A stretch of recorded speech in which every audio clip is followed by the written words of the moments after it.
Wabarakatuh. Perkenalkan, saya Miana Julianti Adikasari dari kelas 12 IPS 1.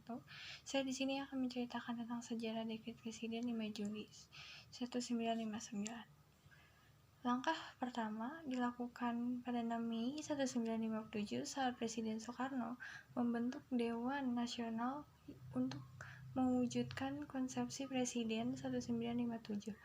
Melalui panitia perumus Dewan Nasional, muncul usulan tertulis tentang pemberlakuan kembali Undang-Undang Dasar 1945 sebagai landasan demokrasi terpimpin. Usulan tersebut diutarakan oleh Mayor Jenderal A.H. Nasution. Meskipun demikian, usulan tersebut kurang didukung oleh wakil partai dalam dewan tersebut yang ingin mempertahankan Undang-Undang Dasar sementara 1950. Atas desakan dari Nasution, akhirnya Presiden Soekarno menyetujui untuk kembali ke Undang-Undang Dasar 1945. Tanggal 19 Februari, Presiden Soekarno mengeluarkan keputusan tentang pelaksanaan demokrasi terpimpin dalam rangka kembali ke Undang-Undang 1945. Keputusan tersebut disampaikan di hadapan DPR pada 2 Maret 1959. Dalam sidang konstitusi yang dilaksanakan pada 22 April 1959, Presiden Soekarno meminta konstituante untuk menempatkan kembali Undang-Undang 1945 tanpa perubahan dan menetapkannya sebagai konstitusi negara. Usulan Presiden tersebut ditindaklanjuti dengan pemungutan suara, namun hingga 3 kali pemungutan suara, anggota konstituante gagal menyepakati konstitusi negara. Tanggal 3 Juni 1959, sidang Dewan Konstituante masuk masa reses.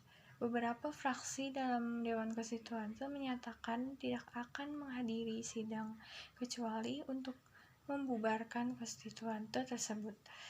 Kondisi tersebut membuat kondisi politik sangat genting. Konflik politik antar partai semakin panas hingga melibatkan masyarakat di dalamnya.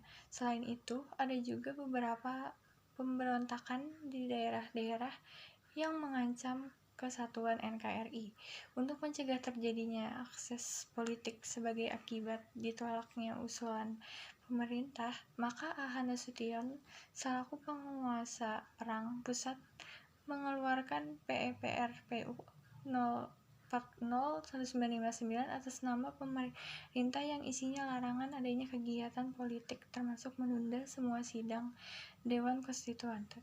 Suwiryo selaku KASD dan Ketua Umum PNI juga mengarahkan kepada Presiden untuk mengumumkan bahwa Undang-Undang sementara 45 kembali berlaku.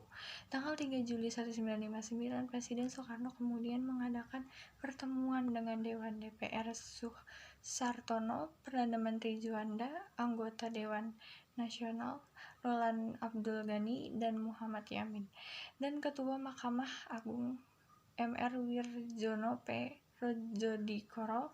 Pertemuan tersebut bertujuan untuk menyepakati diberlakukannya kembali Undang-Undang 1945 sebagai konstitusi negara tanpa persetujuan konstituante.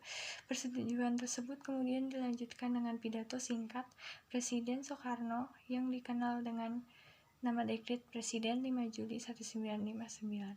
Sekian dari saya. Assalamualaikum warahmatullahi wabarakatuh.